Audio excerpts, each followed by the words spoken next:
Hello, everyone, and welcome back to the CDL podcast channel. In this episode today, going to be a mini solo episode here talking about this bombshell news that dropped with the Hecz and Scump suing of Activision involving the CDL. So if you guys enjoy this one, be sure to leave a like, comment, and subscribe. If you like these short form, like little breaking news things, we usually do them for massive things, and I would consider this a massive thing.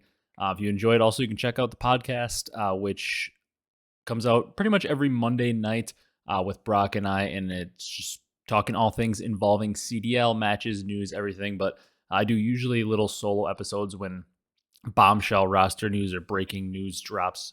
We don't want to wait until Monday night to record it. So appreciate all you guys checking this out, and let's just jump into it. Gonna try to keep this one pretty short and sweet overall, probably less than 15 minutes if I can, maybe even shorter. But obviously, I'm not a lawyer, so I don't know like every little detail. I haven't had a chance to read through the pages and pages because I've been busy since this was pretty much filed late last night, or the news came out late last night. However, I did study constitutional law in college, so this is a topic that I'm not saying I'm an expert in by any means, but particularly interests me when we get into lawsuits and legal battles and legal stuff. I studied both criminal and constitutional law a bit in college, so something that really interests me. So let's get into it. First, I'm going to start with a tweet from Breaking Point that kind of just, they said they obtained a copy of the case filing, some further takeaways, kind of just like the main points. Going to read through those quickly. So further takeaways from it. Scump, Hecz, and an LLC registered to Hecz are the only plaintiffs. There are no other CDL teams on the suit. And the case actually names the 11 other CDL teams and CDL team owners as co-conspirators of Activision in perpetrating an unlawful monopoly, which is very interesting because when it first came out, it was being reported that like Hecz, Scump, along with some other owners had filed the suit, but that actually is not the case. And all 11 other teams are actually named as co-conspirators in the monopoly, which is very interesting. In the CDL, the suit claims Activision takes 50% of CDL revenue, which is insane. We'll get into a little piece of that a little bit later. And then the remaining 50% is redistributed evenly amongst the CDL teams, the 12 teams, which, if I'm not mistaken, I believe there's something like that in professional sports. I think at least in the MLB and NBA, not sure about NFL. Maybe somebody knows that in the comments. But I believe there is like a revenue share in those professional sports leagues in America where like a certain percentage of ticket sales and like jersey revenue gets evenly distributed amongst teams. And, you know, some teams have had issues with that. Like the top example I can think of, if it is a thing in the MLB, would be like a team like the Yankees who sell a lot of tickets and have a lot of fan participation. But then a team like the Oakland Athletics, who are historically known for basically having an empty stadium, the Yankees may have an issue with them getting even amounts of money for like a TV deal and like seat deal and stuff, because obviously the Yankees are bringing in much more money than the Oakland A's. So that's kind of a thing that I can see, and you could see how Hecz in a market that isn't as popular as, you know, the MLB, NBA, NFL isn't bringing in nearly as much money. Talking about the CDL, not bringing nearly in as much money as those big time sports leagues. You can see how Hecz would potentially have an issue with this redistributed evenly among the 12 teams, because even if you're a fan of another team, you obviously have to admit that Optic is bringing in most of the eyes and has most of the fans for the CDL. Obviously not all, but Optic is certainly the biggest player bringing in the most money for the CDL, and that's without debate. We learned that the cost of the CDL spot is actually $27.5 million, not the $25 million that we've heard as reported, which 25, 27.5 million, either way, insane. Way too much for a spot. In 2021, Hecz tried to buy the OGLA spot, but was denied. And this spot was eventually sold to 100T and rebranded as LA Thieves, which we obviously knew. We didn't know maybe necessarily that Hecz tried to buy it and was denied, but we did know obviously the LA Thieves part. Hecz is asking for damages of 100 million and Scump is asking for damages of 20 million. Monopoly is referenced 66 times in the filing. And the essential crux of the lawsuit is Hecz and Scump are alleging that Activision exercised its unlawful monopoly power over competitive Call of Duty in a way that harmed both of them, costing them both millions of dollars in economic harm and lost opportunities. So there's like the general of the lawsuit. An interesting point that I saw, which was reported by a James Fudge, who is a co-founder and editor of the Esports Advocate.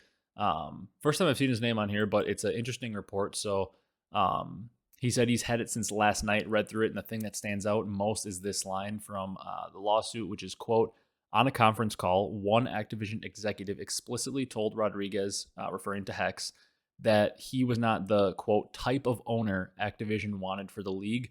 Activision made it clear to Rodriguez that he would be required to partner with billionaire investors who looked like Activision's ideal partner or leave the professional Call of Duty market altogether. And like he's saying, the implication, and maybe he's reading too much between the lines, he says, being that race or ethnicity was the reason they declined him to give a CDL franchise on his own.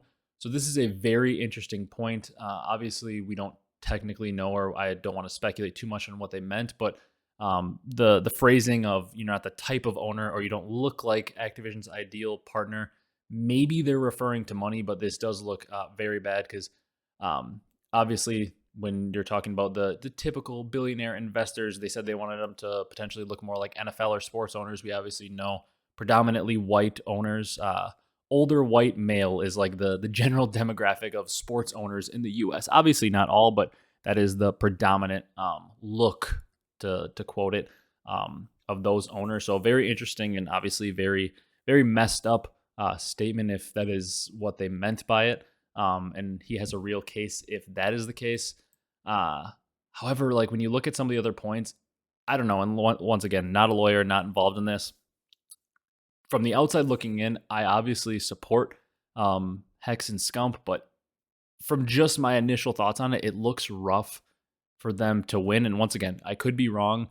To me, I think it's going to be a lot on proving they were coerced, like they said, which I'll get into that in a second, and that they did want to hold Hecz out based on like race or ethnicity would be a big point, because obviously completely wrong and something you can't do. You can't just be like, well, you don't look like what we want, so we can hold you out. Obviously not okay. So that could be a crux of the lawsuit there.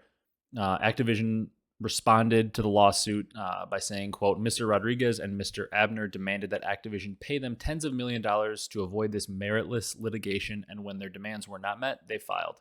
We will strongly defend against those claims, which have no basis in fact or in law. We are disappointed that these members of the esports community would bring this suit, which is disruptive to team owners, players, fans, and partners who have invested so much time and energy into the Call of Duty League's success, end quote.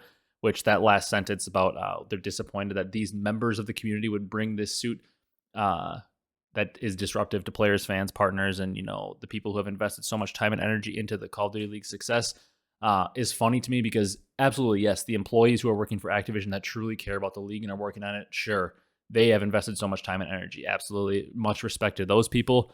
But Activision, let's be honest, that's a joke that they say they have invested so much time and energy into the Call of Duty League success, because as we know, they have done nothing from the start but hinder Call of Duty esports growth, just speaking on Activision themselves as a corporation.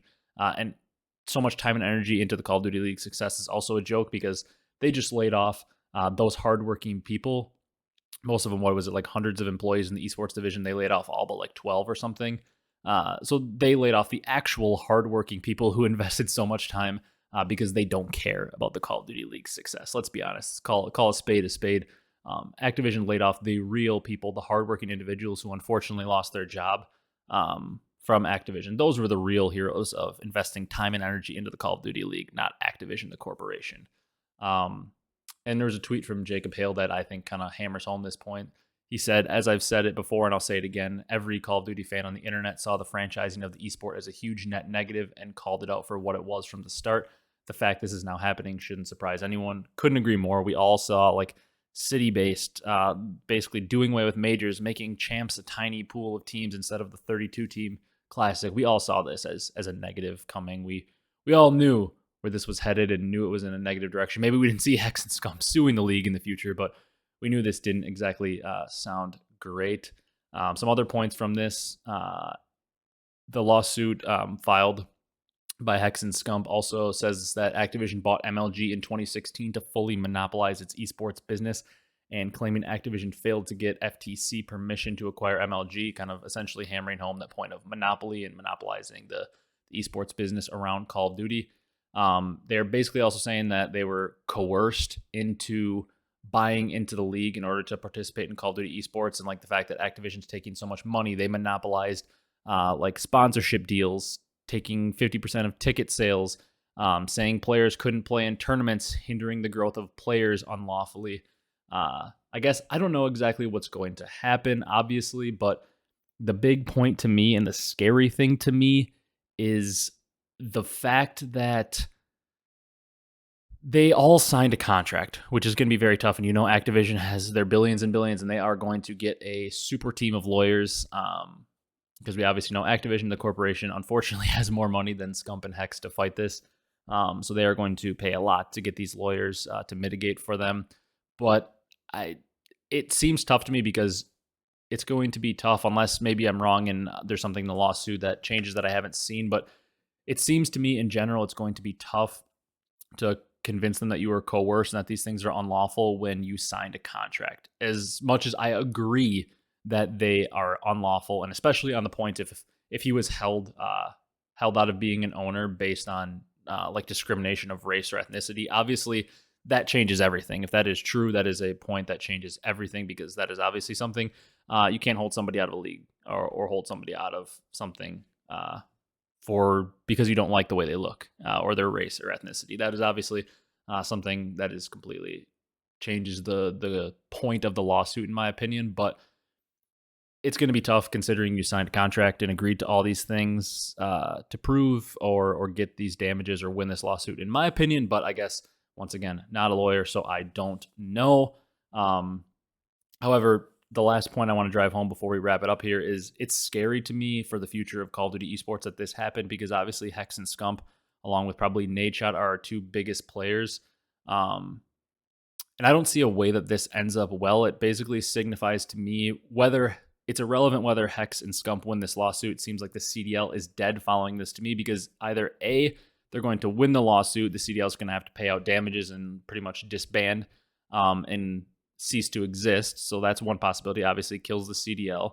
And if that happens also, seems like the CWL probably wouldn't exist either, because Activision's probably like, screw this, we're not going to deal with Hecz and Optic and this entire division of esports that we lose money on every year for the most part, because we don't want to deal with this hassle and these lawsuits, and we're losing money on it anyway. So why would we fund this when these people did us wrong and cost us a ton of money?